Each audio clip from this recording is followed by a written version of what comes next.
What would your younger self say about how your family turned out?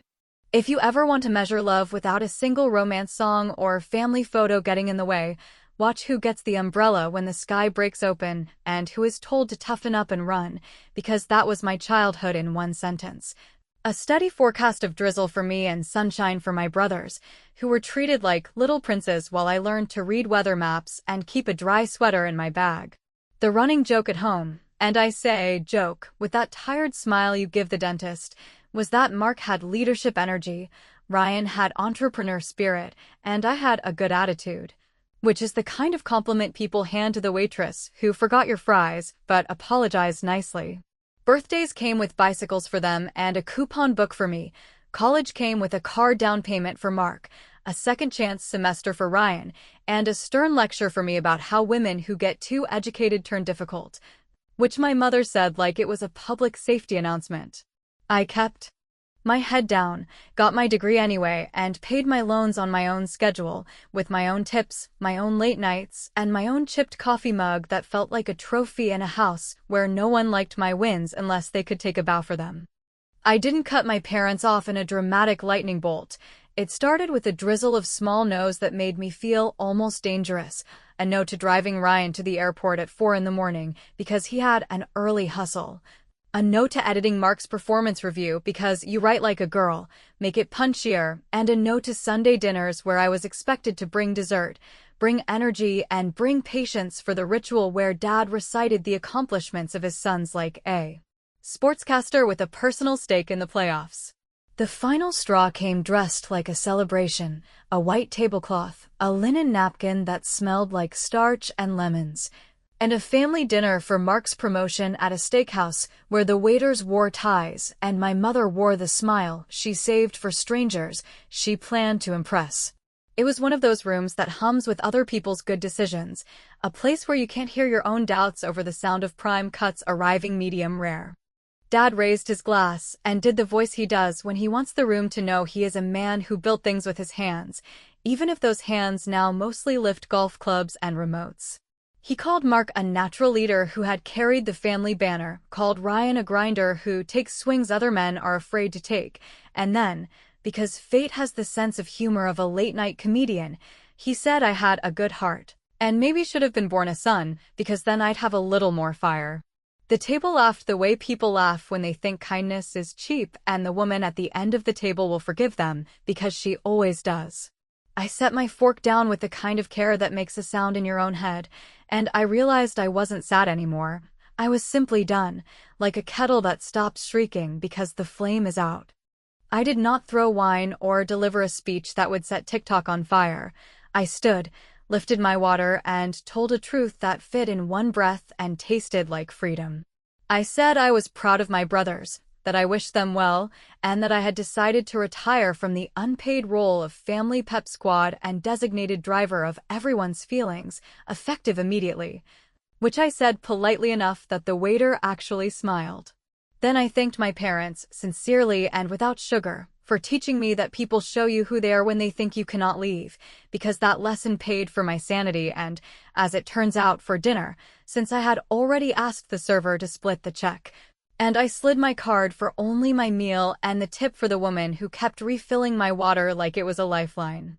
My small revenge sat squarely in the ordinary, which is where it stings the most. I opened the group chat that my mother used like a family newsletter, the one with photos of Mark's office view and Ryan's latest pitch deck. And I posted a single picture from my camera roll, a snapshot of my keyring on the kitchen counter with the house key removed and placed on a folded note that said, "Returning what doesn't fit anymore." And I left the chat with the quiet dignity of a person leaving a room that stopped breathing for her a long time ago. On my way to the door, I handed my mother a padded envelope, not a grand gesture, but a housekeeping detail I had planned for weeks, a clean file folder labeled with the dates and dollar amounts of every temporary loan and every bill I had covered for the sake of family harmony, a record without rage, punctuated by a simple statement at the end, "I am not available for this anymore." The walk to the parking lot felt like stepping out of a hotel lobby into real weather, air that touched my skin the way truth touches your nerves, not cruel, just undeniable. I sat in the car and let my hands find the wheel while my chest found its rhythm, and I let myself laugh, not cruelly but with relief, because leaving quietly is still leaving, and peaceful does not mean weak. The phone buzzed against the console, my mother's name pulsing like a doorbell you can hear from the sidewalk, and I watched it ring out, then ring again, then give way to a text message that tried to sound concerned and landed like a threat. "You will regret this." I turned the screen face down and breathed, and for the first time in a long time my breath felt like it belonged to me alone. The car clock rolled past the time I usually started the drive back to keep the peace, and the calm that settled in felt almost reckless, which is probably why my finger, absolutely steady, opened my settings, scrolled to contacts, and pressed block on both parents, a quiet click that sounded like a door finally catching on its latch. The second buzz came from an unknown number while the night pressed lightly against the windshield, and I almost let it die too, except the preview line said legal notice regarding family property, and in the space between the words legal and property, I felt the old house on my grandmother's street rise in my mind like a lighthouse I had stopped trusting, and I realized, just as the notification disappeared and the quiet returned, that I might not be the only one who had been planning for this moment. Silence is not a switch so much as a hallway you walk through one careful step at a time, and in the weeks after I set the key on the counter and blocked the numbers that could still swerve my mood with a single vibration, I learned how long that hallway really was. Because the quiet I had imagined as a fluffy bathrobe turned out to be a clean, echoing room where every sound I allowed inside, my own alarm at dawn, the kettle's innocent chatter, the ridiculous jingle of my neighbor's dog collar, became a choice instead of a collision, and with every hour I chose to keep the door shut, the air got clearer while my parents, somewhere outside, kept knocking with a determination that dressed itself as love and sounded, to me, like panic with lipstick on. They started with the small intrusions that people who never expect consequences think are harmless, a bouquet left with my building's concierge that came with a note about missed dinners and family recipes waiting, a voicemail from my mother's friend who has always loved being useful in the way a broom loves a dusty corner, urging me to stop being stubborn because your father's blood pressure is not a joke, and then, when I did not open, a staged visit to my workplace that looked, for all the world, like proud parents bringing surprise cupcakes, except the frosting was attention and the candles were questions about my schedule, my travel plans, and whether I had received something in the mail I should not ignore. There is a special kind of humiliation that happens in an office lobby when the receptionist who once complimented your shoes has to buzz you with that tight smile people use when they are about to ask if everything is okay. And for a second, I almost let the old script play. The one where I jump in with a self-deprecating joke and smooth the moment into something palatable. But years of practice smoothing had given me calluses, so I thanked the receptionist, took the elevator down, and met my parents in the marble vestibule with a posture I learned from women who refused to apologize for existing. I told them, in a voice that carried without being loud, that unannounced visits were not going to happen again. That security would be instructed to turn them away at the door, and that if they believed there was urgent legal business to discuss they could route it through counsel like people who believe in paper more than drama. My father did that chuckle he does when a woman says something he cannot control, the one that invites the room to join in a little theater of condescension, and my mother made her face into an injury, which used to neutralize me like a fire extinguisher. But all I felt was the prickly heat you get when you start to sweat a toxin out, so I nodded to the guard, handed him a copy of the no-contact letter I had already drafted and signed in blue ink like a person who knows what blue ink means, and watched my parents process the idea that I was not bluffing. The next wave arrived via my brothers, who have always preferred the role of diplomatic emissaries to that of blunt instruments, and I will give them this. They are good at sounding reasonable while delivering the unreasonable. Because Mark called with his firm voice and slid phrases across the line like, "Mom hasn't slept in days," and "We can be adults about this," and "Dad is under a lot of stress," which I answered with truths that were not designed for their comfort, telling him that my sleep did not belong to their guilt anymore, and that adulthood looked, in my world, like boundaries that bite when broken, while Ryan texted me a photo from a freeway gas station with a caption about how family is a fuel stop and I should fill up before I burn out. Which made me laugh in the painful way you laugh when someone uses the right metaphor for the wrong problem. I muted both threads, added a note to my own calendar that I was not obligated to fix male discomfort that I did not create, and felt the whole way of silence shortened by 3 steps. Aunt June called the way people used to call when landlines were a pulse through the wall rather than a glow in your hand, a steadiness that said she would wait for me to pick up as long as it took, and when I did, she didn't open with advice or apology.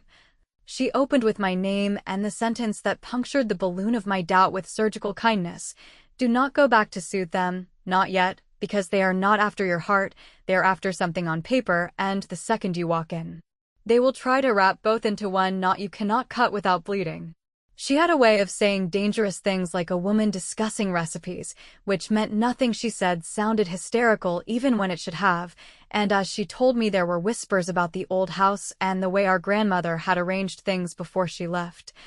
I felt that lighthouse again, steady and bright in a fog I had gotten used to calling normal. If every episode of my life needed a small act of revenge to keep the scales from rusting shut, then this one was simple and practical and carried no fireworks. Because the next morning I drafted a formal cease contact letter that was not cruel and not performative, just meticulous, the way I had been meticulous when no one noticed, listing the dates of unwanted approaches, citing the policy of my building and my workplace, directing any legal matter to my attorney's address, and including, in a footnote that made me smile despite myself, a reminder of my father's favorite dictum about doing things the right way or not at all, which I quoted in quotation marks and attributed to him as if he were a moral philosopher printing wisdom on tea towels. I sent the letter by certified mail with return receipt. I forwarded copies to building management and HR with a brief note that I expected professionalism and discretion, and I set a filter that shunted any message containing the words emergency or family into a review folder that I would open once a week with a cup of coffee and the stern attitude of a librarian. For a few days the air around me calmed, the hallway brightened, and I almost let myself believe that the storm had passed, but storms have eyes, and on a Thursday afternoon that smelled like rain through a sunbeam, the concierge called to tell me there was a delivery that required a signature.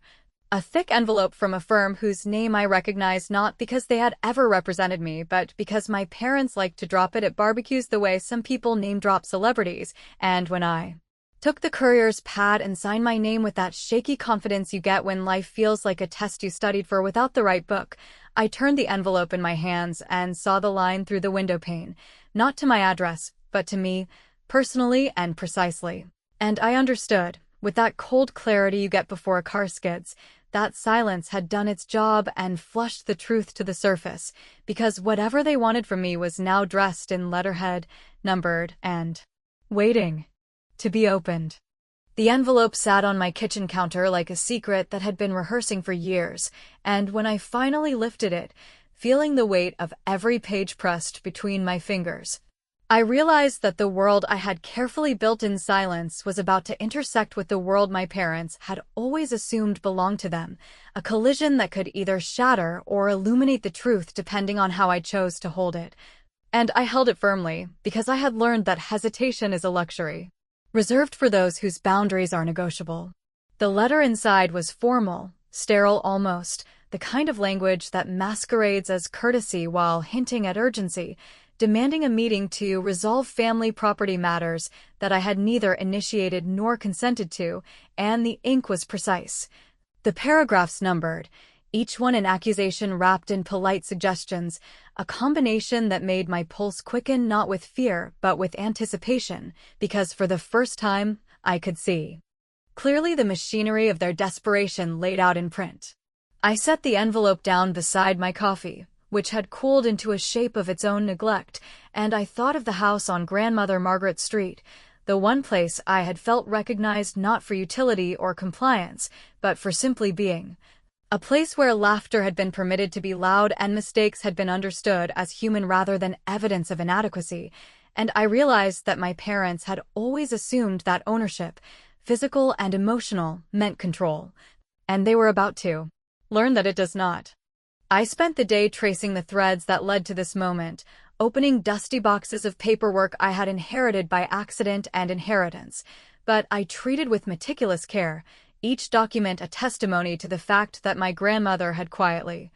deliberately, and irrevocably arranged the disposition of her estate in my favor, and in doing so had armed me with a shield my parents could not see until it was too late. Tax forms, property deeds, and trust arrangements lined the desk in an almost ceremonial fashion, and as I skimmed each signature and clause, I felt a curious mixture of awe at her foresight and satisfaction at the irony she had orchestrated.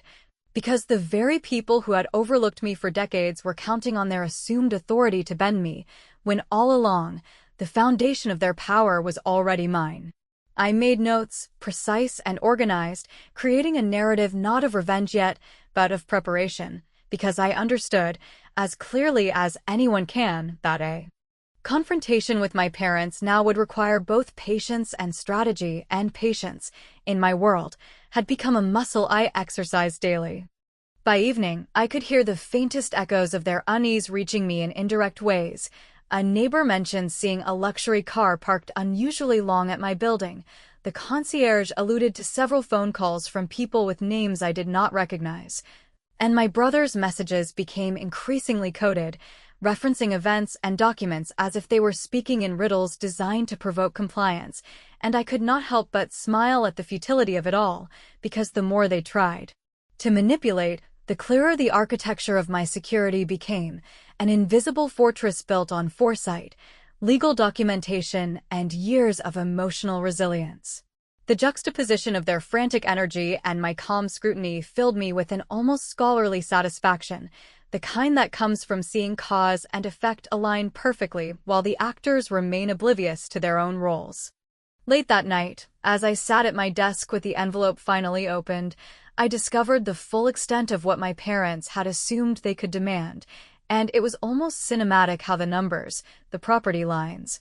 the trust allocations all pointed in my favor. The house, the land, and even financial assets my parents had long considered untouchable were, in reality, legally mine, irrevocably and entirely.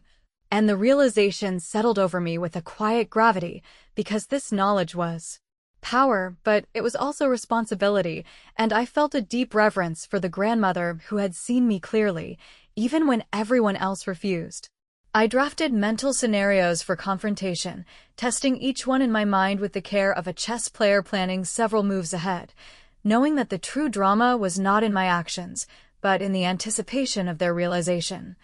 Because when they finally understood that their assumed leverage had always been an illusion, the scene would unfold in a way that no apology or explanation could undo. As the night deepened, I placed the envelope back on the counter and looked out the window at the faint glow of streetlights reflecting off wet pavement, thinking that the coming days would be charged with tension, with words that could not be unsaid, with expressions that would reveal the extent of their desperation in real time, and I welcomed it, not because I relished their panic, but because clarity has a way of sharpening every edge, and I had spent years living in the blur of their favoritism and neglect. I went to bed with a sense of anticipation so vivid it almost carried its own pulse, knowing that when morning came, I would step into a day that could change the course of our family entirely, and that the revelation of what I held in my hands would not merely be a surprise, but a reckoning that had been patiently waiting for decades. The desperation that had simmered in the background for months erupted with a subtlety that made it all the more dangerous, a tidal force disguised as concern, as my parents began a campaign that combined every form of manipulation they had ever perfected. From heartfelt letters folded with precision and sealed in envelopes that smelled faintly of lavender, to carefully curated social media posts designed to reach me through shared friends, each image and caption a coded message intended to provoke guilt, obligation, or curiosity, and as I observed their efforts from the quiet of my apartment, I could almost admire the lengths to which people will go when they discover that the power they assumed is slipping through their fingers. Because it is in desperation that human character is revealed in its rawest form, and theirs was a combination of hubris and panic, a mixture that had been building for decades and was finally meeting the reality they had never considered, that I could not be controlled. The phone calls became more frequent and strategically timed, arriving during moments of daily routine when I was least prepared for disruption, and the voices on the other end carefully modulated between warmth and urgency, designed to make me second-guess my own resolve. Yet every conversation reinforced a pattern I had been tracking, noting inconsistencies and exaggerations, the tiny cracks in their narrative that revealed not love or concern, but the fear of exposure. Because somewhere along the way, they had learned that the documents I now possessed, the deeds, the trust papers, the records of transfers my grandmother had made long before they assumed ownership, were not merely lines on paper, but the very keys to control they had believed belonged to them, and the realization that I understood this, that I was aware of their panic, shifted the dynamic entirely, leaving them scrambling in ways that no amount of rehearsal could remedy. I received texts from Mark and Ryan that grew increasingly perfunctory, their attempts at diplomacy now tinged with frustration as they tried to reason with me on behalf of our parents, and while they thought their arguments clever or heartfelt, I recognized the desperation in their carefully chosen words, the subtle pressure to act in a way that would preserve their own comfort, and I allowed each message to pass through my consciousness without immediate reaction, because my awareness of the unfolding situation had given me a perspective that combined patience with strategic observation, allowing me to understand not just their intentions, but the psychology of people confronted with the collapse of assumed authority. And in this quiet examination, I found both amusement and a sense of power that had been denied to me for years. The culmination of their efforts came in the form of a meticulously arranged meeting request, an invitation that combined urgency with flattery, appealing to notions of family duty while hinting at a crisis they expected me to solve. And as I read the lines that suggested that only my signature or approval could prevent financial catastrophe for them, I felt the full measure of their ignorance, because in reality, every asset they had counted on was already secured under my control. Every transaction authorized by my grandmother's foresight, and every attempt at coercion rendered meaningless by my knowledge of the legal structures they had assumed could be circumvented.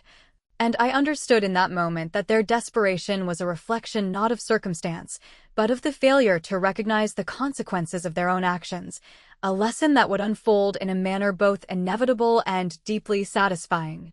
When I agreed to meet, it was with a clarity of purpose that allowed me to observe rather than react, to witness the shifts in expression, the micro-reveals of anxiety and hope that flickered across their faces, and as they attempted to charm, reason,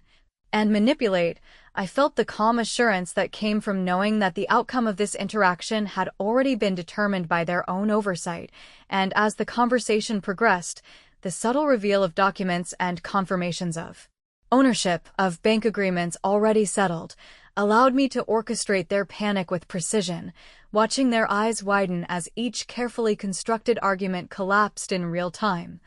And I realized that true power is not found in the act of confrontation, but in the patient accumulation of knowledge, the understanding of human nature, and the timing to deploy truth when it will be most effective.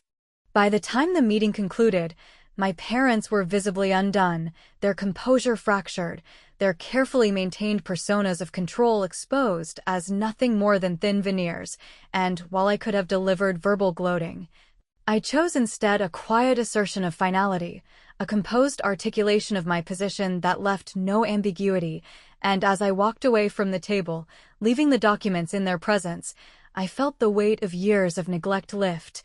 the tension dissipate, and a profound sense of satisfaction settle over me, because the lesson they had refused to teach themselves had been delivered in full, and the silence that followed was no longer empty but resonant, carrying with it the knowledge that I had finally reclaimed what was mine and demonstrated, with calm precision, that favoritism and expectation cannot override foresight, intelligence, and resolve. The moment of revelation unfolded with a quiet intensity that carried more weight than any raised voice or dramatic confrontation could ever achieve, because in that instant, As I gathered my documents and prepared to leave the house where my parents had once dictated the terms of my existence, I recognized the profound shift in power. A transformation that had been years in the making and was now crystallized in the sheer clarity of my position, which was unassailable not because of rage or spite, but because it rested on a foundation of truth, legality, and patience that they had never bothered to understand. And as their eyes darted between papers and my calm expression, I saw for the first time the depth of the panic they had been suppressing. The calculation unraveling as they realized that the leverage they believed they possessed had always been mine, quietly and irrevocably, a fact hidden in plain sight and now fully visible. They pleaded, offering apologies that had been rehearsed for months, promising change that had no intention of being genuine, attempting to manipulate my emotions with stories of sleepless nights and failing health that had been exaggerated and dramatized for effect, and I listened with the same measured attention I would give to a lecture on architecture, noting each inflection, each gesture, and each attempt to regain control, understanding that the theater they enacted was a reflection of their desperation and the realization that their assumed authority had always been illusory. And as I allowed their words to wash over me, I felt a quiet satisfaction that came not from cruelty but from witnessing the natural consequences of decades of neglect, favoritism, and underestimation, because for the first time, the dynamic that had defined our family was inverted, and the awareness of that inversion was as powerful as any action I could take. I spoke then, not with anger or triumph, but with clarity and precision, outlining the legal and financial realities that they had ignored, demonstrating through documentation, dates, and prior agreements that every asset they had assumed was theirs was, in fact, securely under my control, and that the efforts they had expended to coerce or guilt me had been wasted, entirely ineffective against the preparedness, foresight, and resolve I had cultivated. And as I explained these facts, watching the realization dawn in stages on their faces, I understood that this moment of reckoning was not merely about money or property, but about recognition, respect, and the acknowledgement of a life they had repeatedly dismissed. And the power of that acknowledgement, when wielded without malice but with unshakable certainty, was far more devastating than any confrontation fueled by emotion. As the conversation progressed, my brothers attempted to intercede, offering their interpretations, justifications, and pleas on behalf of our parents, but their words fell flat against the structure of evidence and preparedness I presented. And I allowed them to speak, knowing that the impact of their parents' desperation was magnified by the clear demonstration of control and autonomy I exhibited, because it was not my anger that unsettled them, but the calm and deliberate clarity with which I communicated, the same clarity that had guided every decision leading to this point. And as their voices rose and fell, fluctuating between shock, disbelief, and fleeting hope, I recognized that the lesson they had long ignored had finally been delivered. That favoritism, entitlement, and the illusion of control are powerless against knowledge, preparation, and the quiet confidence that comes from self-reliance. When the meeting ended, I did not linger or gloat, because the satisfaction of this moment did not reside in humiliation or revenge, but in the recognition of the truth and the restoration of boundaries that had been ignored for decades. And as I collected my belongings and stepped away from the house, I noted the expressions on my parents' faces, a mixture of shock, fear, and reluctant respect, understanding that the impact of my actions would ripple through the family for months, perhaps years, and that the revelation of their own assumptions, miscalculations, and desperation would serve as a permanent marker of the consequences of their choices, which they had refused to see until now. Later, as I stood outside, breathing in the night air and looking back at the windows where the last traces of their anxious energy lingered, I felt a profound sense of liberation intertwined with reflection, recognizing that the resolution was not only about reclaiming what was legally mine, but also about reclaiming the narrative of my life, the authority over my own experiences, and the acknowledgement that my worth had never been contingent on approval or favoritism, but on resilience, insight, and the unwavering commitment to act in accordance with what I knew to be just and true. And as I turned toward the quiet street that led away from the past and into the future, I understood, with a clarity that settled deep in my bones, that freedom, patience, and deliberate action had triumphed where anger and entitlement had failed, leaving me finally unburdened yet profoundly aware of the power that comes from understanding, perseverance, and the ability to claim what has always been yours. By right of foresight and resolve, and in that awareness, I allowed myself, for the first time in decades, to smile without restraint,